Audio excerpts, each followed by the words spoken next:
할렐루야. 우리 뉴미라클 사랑방 관계자분들을 위해서 저희가 새롭게 예배도 바꿔보고 새로운 시도를 많이 했습니다. 어떠세요? 즐거운 시간 보내시고 계세요? 마음 가운데 은혜가 넘치시는 시간이 되시고 있습니까? 아멘. 그래도 다 바뀌어도 바뀔 수 없는 건 설교를 빼놓고 예배가 될 수 없겠죠. 우리 장광 장로님 너무나도 귀한 말씀 해주셨는데 우리 시간에 또 함께 말씀을 함께 나누고 갔으면 좋겠습니다. 오늘 하나님께서 우리에게 주시는 말씀은 누가복음 15장 1절부터 10절까지의 말씀입니다. 성경을 찾으셔도 되고요, 또 앞에 본문이 나와 있으니까 함께 우리가 말씀을 읽도록 하겠습니다. 제가 한 절 읽고 여러분들 한 절 읽고 서로 교독할까요? 모든 세리와 죄인들이 말씀을 들으러 가까이 나오니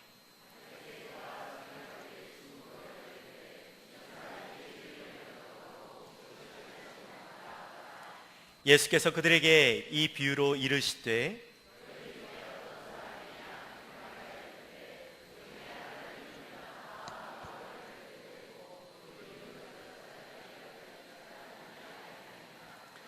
또 찾아낸즉 즐거워 어깨에 메고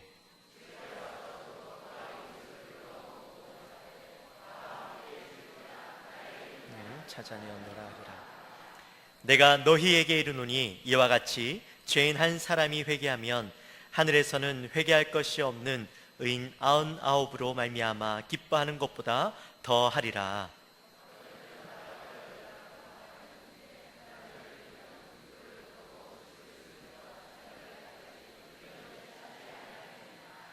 또 찾아낸즉 벗과 이웃을 불러 모으고 말하되 나와 함께 즐기자. 이른 드라크마를 찾아내었노라 하리라. 내가 너희에게 이르노니 이와 같이 한 사람이 회개하면 하나님의 사자들 앞에 기쁨이 되느니라. 아멘. 우리 옆에 분들과 함께 이렇게 한번 인사할까요? 당신은 뉴 미라클입니다.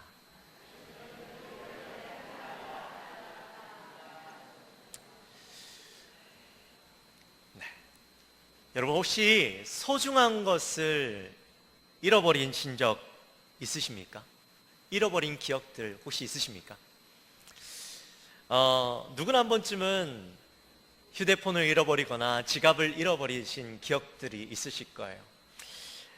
저는 여러분들에게 저의 부끄러운 과거를 하나 고백할까 합니다. 제가 결혼할 때요, 부교육자 생활하면서 넉넉지 않은 상황에서 결혼했기 때문에 결혼식은 잘 했지만 정작 미국에 돌아가서는 늘 제가 가지고 있던 것 가지고 결혼 생활을 했었습니다. 결혼 반지도 사실은 제가 사지 않았습니다. 제가 섬기고 있던 교회 장로님께서 액세서리 사업을 하고 계셨는데요, 그 장로님과 권사님이 저에게 찾아오셔서 이렇게 말씀하시는 겁니다.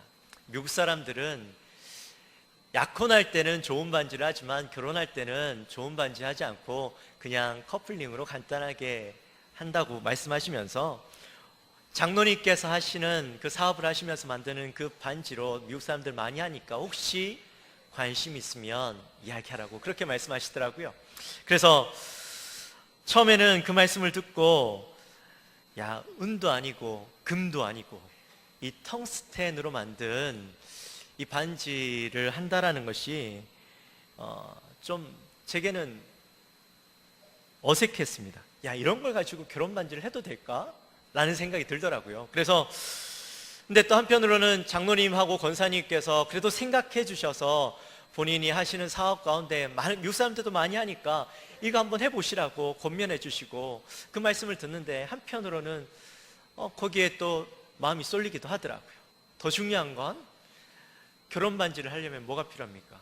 돈이 필요하잖아요. 금반지 비싸잖아요. 교육자가 무슨 돈이 있겠습니까? 그래서 와이프한테 가서 이렇게 얘기했죠. 장로님하고 권사님이 그래도 우리를 생각해 주셔서 결혼 반지 해주시겠다고 하는데 금반지 은반지는 아니지만 우리 장로님께서 해주시는 것 이거 하지 않겠냐고 그렇게 잘 얘기를 했더니 와이프도 수긍하면서 그래서 그 결혼 반지를 장로님께서 주시는 그 반지를 끼고 결혼식을 했습니다. 그 반지가 지금 제가 끼고 있는 이 반지입니다. 괜찮죠? 그렇게 해서 결혼한 지 한 2년이 지나고 제 집에 쌍둥이가 생겨서 와이프가 쌍둥이를 품고 8개월이 지나고, 쌍둥이는 이제 좀 일찍 나온다 하더라고요. 그래서 9개월째 되는 때에 저희 와이프가 이제 아기 낳을 준비를 하면서 자기 몸에 그동안 늘 지니고 있던 3가지를 꺼내기 시작했습니다. 귀걸이, 목걸이. 어머니의 유품이기 때문에 한 번도 그것을 몸에서 뗀 적이 없는데 아기 낳기 위해서는 이제 뗀다면서 거의 주머니에 넣어서 모셔두고, 그 다음 결혼 반지를 빼면서 저에게 이렇게 얘기하는 겁니다. 이거 소중한 거니까 잘 간직하고 있으세요 하고 제 새끼손가락에 꽂아주는 겁니다. 근데 딱 맞더라고요. 새끼손가락에 흔들리지도 않고 이렇게 헐렁헐렁 하지도 않고. 그래서 걱정하지 말라고, 내가 잘 가지고 있겠다고, 애기나 잘 낳으라고 그렇게 하고 이제 제가 받고 있었습니다. 그리고 한 열흘이 지났을까요? 저녁을 먹는데 우리 와이프가 저한테 갑자기 그 얘기를 하는 거예요. 여보, 반지 어디 갔어요? 그러더라고요. 반지 여기 잘 있는 줄 알았는데 없더라고요. 얼마나 당황이 되는지 아무리 찾아봐도 안 보이고, 도대체 내가 이 반지를 어디다 뺐는지 기억조차 나지 않는 겁니다. 그래서 이것저것 온 집안을 다 뒤졌는데도 나오지 않는 거예요. 그때 제 머리를 스치고 지나가는 게 있었어요. 이틀 전에 내가 쓰레기를 버리러 나갔는데 나갔다가 돌아오는 길에 갑자기 동전 구르는 소리가 또르릉 하고 나는 거예요. 그래서 누가 여기다 동전을 흘렸나? 그리고 동전을 찾으려고 좀 봤는데 없더라고요. 뭐 동전이니까 별로 신경도 안 쓰고 지나갔었는데 그제서야 그게 생각이 나는 거예요. 혹시나 그게 반지인가 싶어서 쓰레기통까지 가는 길을 샅샅이 다 뒤졌습니다. 나무 위에, 풀숲에, 또 남의 그 주차장에, 또 골목길 온 사방을 다지고 쓰레기통까지 뒤지고 쓰레기통 밑에까지 뒤졌는데도 없는 거예요.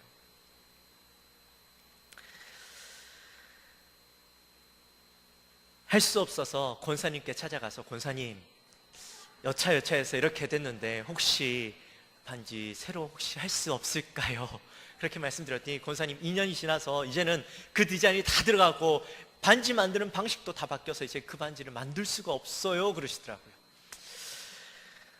사실 가격은 그리 비싼 건 아니었지만 다시 만들 수도 없고 다시 구할 수도 없는 거라고 하니까요, 제 마음이 더 아픈 거예요. 결혼이라고 하는 매우 중요한 사건의 증거를 잃어버렸으니 제가 입이 10개라도 할 말이 없죠. 이후 이제 제가 와이프에게 평생 지울 수 없는 큰 죄인이 된 겁니다. 그래서 이후에 이제 와이프랑 혹시라도 다툴 일이 생기다가도요, 와이프가 조금이라도 불리한 상황이 되어지면 결혼 반지 이야기를 꺼내는 거예요. 그러면 그때부터는요, 제가 할 말이 없는 거예요. 그때는 속절없이 케어패를 당하고 입이 쑥 들어가고 그냥 패배자가 되어지고 맙니다. 그래서 지금까지 저는 반쪽짜리 결혼 반지를 저만 끼고 있습니다. 결혼 반지를 잃어버린 평생 죄인으로 살아가고 있습니다. 한동안 와이프가요, 사실 그 이야기를 잃어버렸어요. 셋째 낳고 나서는 그거를 기억을 못하고 있는 것 같더라고요. 근데 제가 오늘 설교하고 나서 큰일 났다, 이 설교에 이 예화를 꺼내고 나면 앞으로 또 이 와이프가 그 얘기를 다시 생각하게 될 텐데 어떻게 하나 고민은 했지만 말씀을 위해서 한번 얘기를 꺼내봤습니다. 사실 오늘 우리가 읽은 성경에도요, 소중한 것을 잃어버린 두 이야기가 등장을 합니다. 잃어버린 양의 이야기와 잃어버린 한 드라크마 이야기가 등장을 하죠. 그런데 이 이야기를 나누기 전에 왜 이 이야기들이 나오게 되었는가 하는 것을 우리가 먼저 나누면 좋을 것 같습니다. 예수님께서 예루살렘으로 가시는 길에 많은 사람들이 예수님의 하시는 그 말씀을 듣기 위해서 나오는 겁니다. 그런데 그 나오는 사람들을 보니까 다들 세리요, 죄인들, 이런 사람들 뿐이었던 것이죠. 죄인이라고 하면 오늘 우리가 아는 것처럼 정말 죄를 지어서 죄인이 아니라 그 당시에 실패한 사람들을 보고 다 죄인이라고 했습니다. 가난하거나 병들거나 또 사회적으로 높은 지위가 아닌 그저 평범한 사람들, 세상 사람들이 봤을 때에 성공하지 못했던 사람들은 다 죄인 취급을 받았던 겁니다.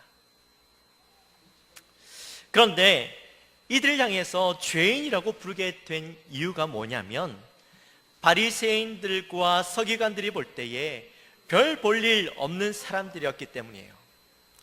바리새인들과 서기관들이 부와 명예와 존경을 가질 수 있었던 것은 그들이 율법을 잘 지키고 또 하나님의 말씀을 잘 따랐기 때문이라고 이야기하면서, 성공하지 못한 사람들은 당신들은 말씀을 잘 섬기지 못했고 율법을 잘 따르지 못했기 때문에 성공하지 못한 거야 라고 그렇게 이야기했던 겁니다.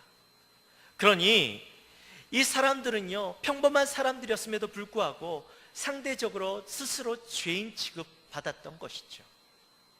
안 그래도 가난해서 박탈감을 가지고 있던 삶이었는데, 성공한 사람들, 소위 그렇게 높은 지위를 가진 사람들이 자기들 향하여서 죄인이라고 이야기하고 온전히 성공하지 못한 사람들이라고 평가하니, 상대적인 박탈감 때문에 그 사람들은요, 더 힘든 진짜 죄인처럼 살아갈 수밖에 없었던 겁니다.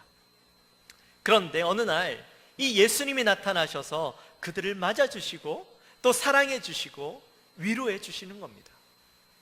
예수님께는요, 죄인들을 향해서 친구라고 불러주시고 그 사람들을 기쁨으로 맞아주시니, 그 평소에는 내가 죄인인 줄 알았던 사람들이 예수님에게 구름대같이 수없이 많은 사람들이 몰려들기 시작한 거예요. 그런 모습을 지켜보고 있던 바리새인들과 서기관들이 그의 마음 가운데 불편한 마음들이 생기기 시작합니다.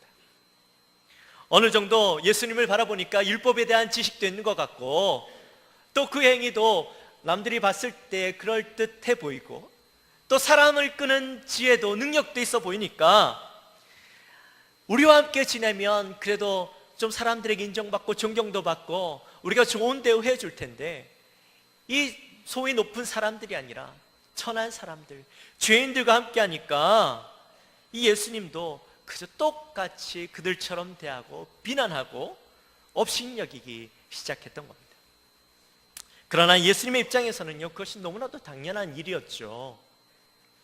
그래서 예수님께서는 자신을 비난하는 사람들을 향해서 왜 내가 세리와 죄인들의 친구가 되어 주셔야 했는지, 그 이야기를 오늘 두 비유를 통해서 우리에게 말씀해 주고 있는 겁니다.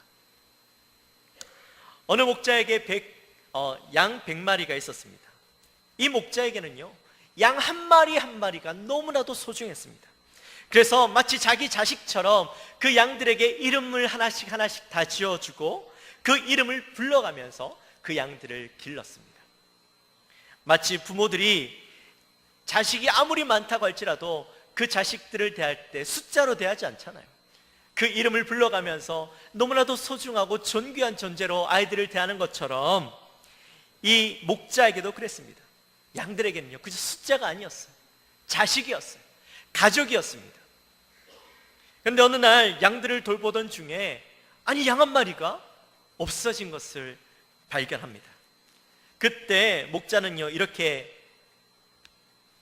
이야기를 할까요? 어떻게 이야기를 했을까요? 양 한 마리가 없어졌네, 얼른 시장 가서 양 한 마리 사와야 되겠다라고 생각을 할까요? 아니면 100마리 중에 한 마리쯤이야 뭐 없어질 수도 있지, 내가 잘 돌볼 걸 하고 후회를 하면서 그냥 이런 양을 기억 속에서 지워버릴까요? 정말로 내가 사랑하고 아끼고 자식처럼 생각하는 양이라면 이 양은요, 다른 어떤 양을 갖다 주더라도 그 양을 대체할 수는 없을 겁니다. 당연히 잃어버린 양을 찾으러 나가겠죠. 정말로 내가 사랑하고 아끼고 자식처럼 생각하는 양이 어디 있을까 걱정하면서, 혹시라도 이런 양이 맹수들의 공격을 받아서 죽으면 어떻게 하나, 언덕이나 낭떠러지에서 겁을 먹고 이리저리 헤매면서 이리저리 움직이지도 못하고 그 자리에서 꼼짝달싹 못하고 있는 건 아닐까, 가시덤불에 털이 걸려서 피를 흘리며 울고 있지는 않을까, 염려하면서 급한 마음에 이리저리로 뛰어다니는, 그리고 양의 이름을 불러가면서 찾아다니는 양의 목자의 모습을 보게 될 겁니다. 성경에 보니까요, 이 목자가 언제까지 이 양을 찾느냐면 그 잃은 것을 찾아내기까지 찾아다닌다라고 말씀하고 있어요. 이 말씀은 찾지 못하면 내가 결코 돌아오지 않겠다, 이런 목자의 의지가 분명하게 드러나는 것이죠. 그만큼 이 한 마리에 대한 마음이 얼마나 간절하고 중요한가 하는 것을 보여주고 있는 것입니다. 결국에는 어떻게 할까요? 결국에는 이 양을 찾아내겠죠. 찾아냅니다. 여러분, 목자가 어린 양을 발견했을 때 이 목자의 마음은 어떨까요? 세상 그 어떤 것으로도 비교할 수 없는 기쁨, 잃었던 자식을 찾는 그 기쁨, 소중한 것을 다시 찾았을 때의 그 기쁨을 아마 이 목자는 가지고 있었을 겁니다. 그래서 양을 어깨에 메고 룰루랄라 기뻐하면서 돌아왔을 겁니다. 양을 어깨에 맨다라는 것은요, 이 양에 대한 얼만큼의 애정을 가지고 있는 것을 보여주는 것이죠. 만약에 내가 이 양을 사랑하지 않는다면 어깨에 메고 오겠습니까? 끌고 왔겠죠. 머리를 지어 박으면서 이놈 양 하면서 질질 끌고 왔을 겁니다. 그러나 이 목자의 마음 가운데는 그 양에 대한, 그 행위에 대한 그 마음보다 찾았다라는 기쁨이 더 컸던 거예요. 그래서 어깨에 메면서 기뻐하면서 데리고 오고, 집에 돌아와서는 그 기쁨에 친구들과 이웃들과 함께 보타면서 맛있는 음식을 먹어가면서 그 기쁨을 함께 나누는 겁니다. 또 다른 이야기가 등장을 합니다. 이 한 여인이 등장을 하는데, 이 여인은요 10드라크마를 가진 여인입니다. 드라크마는 당시에 사용되던 은으로 만든 헬라 화폐였습니다. 또한 이것은요 성인 남자의 하루 품삯이었습니다. 그런데 보통 한 드라크마를, 10드라크마를 한 세트로 해서 가지고 다니는데, 특별히 결혼할 때에 이 남자가 가지고 있던 한 세트로 묶여있던 10드라크마를 자기가 사랑하는 아내가 될 사람에게 이렇게 주게 됩니다. 그러면 이것은요 그 사람의 사랑의 증표가 되어지는 거예요. 그래서 이 사랑의 증표를 받고 결혼하게 되어집니다.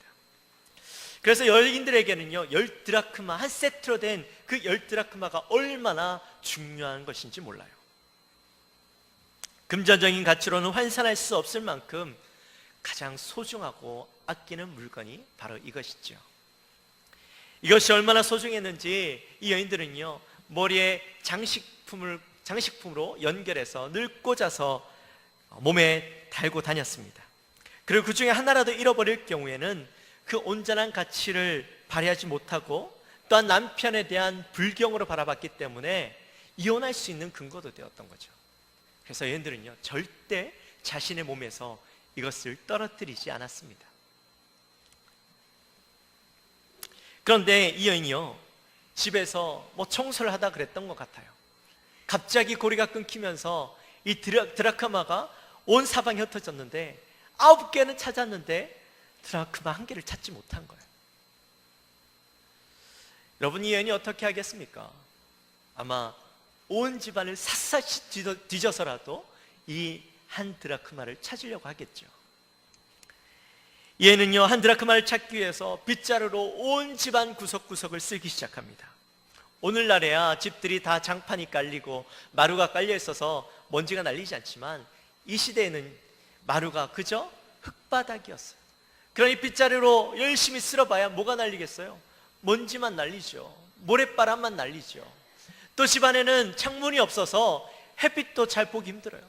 한 손에는 등불을 들고 한 손에는 빗자루를 들고 혹시나 이 드라크마를 찾을 수 있을까 하면서 바닥에 눈을 대고 열심히 쓸었을 겁니다. 그렇게 한참을 쓰고 또 쓰고 또 쓸어도 나오지 않아서 10번을 쓰고 했는데, 근데 저기 멀리에 갑자기 반짝반짝 빛나는 게 보여요. 여러분, 여인의 마음이 어떨까요? 얼마나 기쁘겠습니까?